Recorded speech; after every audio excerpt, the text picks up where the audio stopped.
Hello guys, it's Ciel Mariano and welcome back to my vlog. So for today's video guys, pag-uusapan ulit natin itong si Cashme na mukhang malaki na din yung pinagbago after ilang months. Siguro hindi ko sure kung kailan siya nag-start yung ganitong changes nitong si Cashme.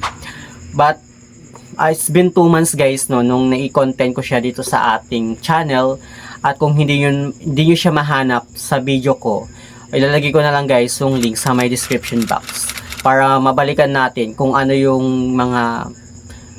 nga ba itong si Cashme. So ano-ano nga ba itong changes nitong si Cashme? Bumaba na ba yung interest niya? Or hindi na ba nangaharas yung mga agents ng applications na to? Or nagbibigay na sila ng mas mataas pa na credit limit?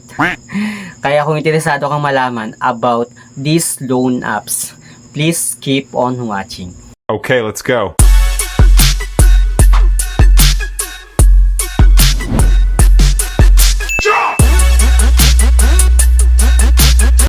So ayun nga guys no, last 2 months ago na i-content ko nga itong si Cashme. At marami akong hindi nagustuhan sa kanya. Kasi nga, napakataas nga ng interest. Tapos, short term payment lang siya. Hindi siya pang long term payment. 7 days repayment lang siya. Plus, madami din akong, may mga na-experience din ako na hindi ko nagustuhan sa mga agent. Every time na tumatawag sila sa akin, tuwing magjuju ako or hindi ko pa due, tawag na nga sila ng tawag sa akin. Plus, pag nag-due na ako, mas lalo silang agresibo sa pagtawag sa'yo, sa pag-text sa'yo. At yun yung reason kung bakit dinilit ko na itong applications na to after kong masettle yung payment ko sa kanila. Kasi nga, experience talaga ako guys ng hindi magaganda. Then yun, 2 months ago, then ngayon guys, kanina, chinek ko or ininstall ko ulit itong applications na to. Then pagka-install ko, inopen ko yung applications ko, nandun pa din yung applications ko, hindi siya totally na nabura. Kasi nga, wala nga silang delete account. So ayun nga guys no, after kong ma-open yung apps nitong si Cashme at kinonek ulit yung old account ko sa kanilang applications, at yes, na-open ko pa siya. Kasi nga, wala naman silang delete account nung time na yon. At kahit until na, wala din silang delete account. So, kahit anong uninstall mo sa applications na to, nandito at nandito pa rin yung account mo. Nasa kanilang system pa din. So, yun nga, yung pagka-open ko nga sa account ko, at meron nga akong nabasa na sabi niya dito guys, due to your good credit, you are upgraded to our VIP user. Enjoy low fee and minimum interest. So, dun na-curious ako, ano kayang meron? Bakit ganito? Ba't may pa-congrats pa itong si Cashme? So, out of my curiosity guys, clinic ko yung apply now since gusto ko din malaman kung ano nga bang meron ngayon kay Cashme. Then, pagka-open ko guys no, wala pa din namang pinagbago yung kanyang dashboard. Same pa rin sa dashboard nung in-install ko itong apps na to last 2 months ago. Then, dito nga guys no, chinek ko yung loan now para ma-check ko talaga kung ano nga ba yung meron kay Cashme ngayon.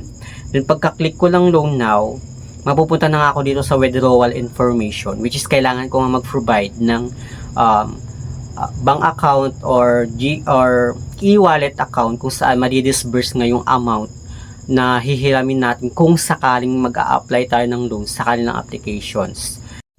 Since meron na nga akong account dito kay Cashme, syempre hindi ko na kailangan mag-fill up pa ng aking personal information kasi mayroon na akong dating account sa kanilang applications. So, kung isa ka sa mga wala pang account or hindi ka pa familiar dito kay Cashme, syempre, kailangan mong mag-fill up ng iyong personal information at kailangan mo ding mag-provide ng list of valid IDs. But guys, no, gusto ko lang ulit ipaalala sa inyo na hindi ako sponsored ng applications na to para i-promote itong apps na to dito sa ating topic ngayon, ito based lang naman sa experience ko. Hindi ko din ni-recommend sa inyo na mag-apply kayo sa ganitong klase ng apps. Kung gusto niyo pang malaman, kailangan nyo munang tapusin itong video natin para alam nyo at aware kayo kung ano nga ba yung bago ngayon kay Cashme. So, dito nga guys, no, kailangan nga natin mag-provide ng ating withdrawal information. So, GCash nga yung pinili ko. Then, after nun guys, mapupunta na tayo dito sa disclosure statement. And dito nga guys, sa disclosure statement niya, napakalaki agad ng credit limit na ino-offer sa akin, which is 10,100 pesos. Since matagal-tagal na din akong mayroong account dito kay Cashme at wala naman akong delay na payment sa kanila. So yun nga, binigyan nga ako ng offer at inofferan nga ako ng 10,100 pesos. At dito ako talaga nagulat guys, no. Kung dati si Cashme, nung recent na vlog ko kay Cashme, ang nakalagay sa kanyang loan term is 120 days or 130 days.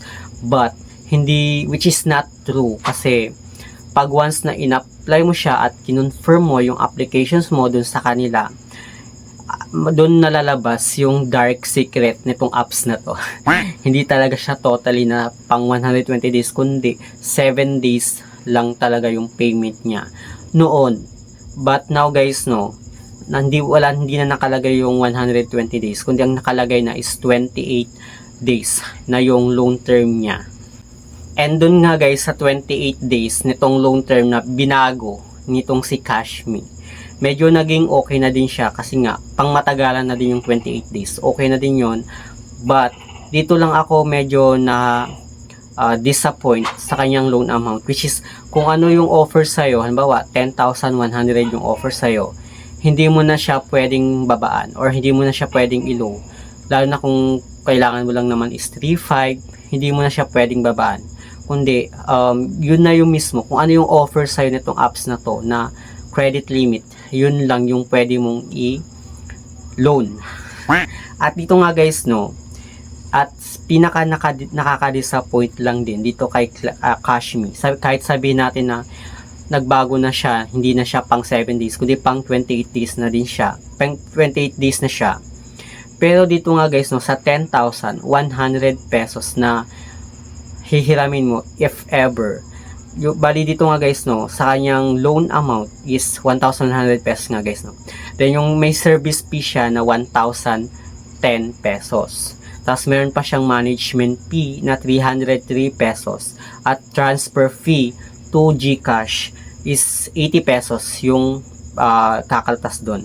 So yung ma-receive mo lang na amount is 8,707 pesos. So yun lang yung ma-receive mong amount guys, no. At there's more. And there's more guys.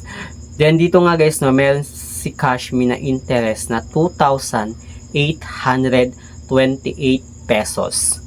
Then sa repayment amount niya sa 8,707, 'di ba? 10,000 nga yung loan amount na ipapa-loan sa iyo. Then yung ma-receive mo nga lang na amount is 8,707 pesos.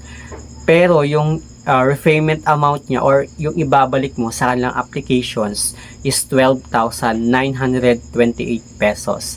Since meron pa siyang interest na 2,828 pesos.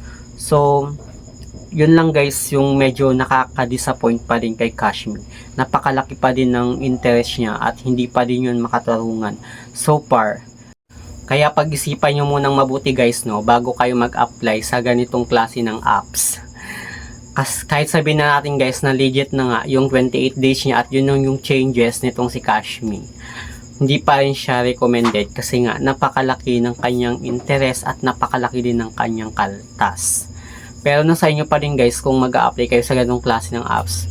But for me, no, hindi siya talaga okay kasi mas lalo lang kayong mahihirapan kapag dumating na yung due nyo sa kanilang applications. Ewan ko lang guys, no, kung ito na ba talaga yung changes nitong si Cashme na meron na nga siyang 28 days or baka sa mga repeat borrower lang talaga ino-offer ng ganito. And take note guys, no, itong si Cashme ay registered by SEC pero hindi pa din siya sumusunod sa tamang interest na pinapataw nitong si SEC, pasaway pa din siya. Kaya sa mga merong cash media na loan apps, no, comment down below kung ano yung experience nyo sa apps na to, or nakaranas din ba kayo ng harassment sa mga agents nitong applications na to. So ayun lang naman yung topic natin ngayon. Kaya kung hindi ka pa nakapag-subscribe sa aking YouTube channel, please don't forget to subscribe and click the notification bell para updated ka lagi sa aking mga susunod na video. Thank you for watching and see you on my next video. Bye!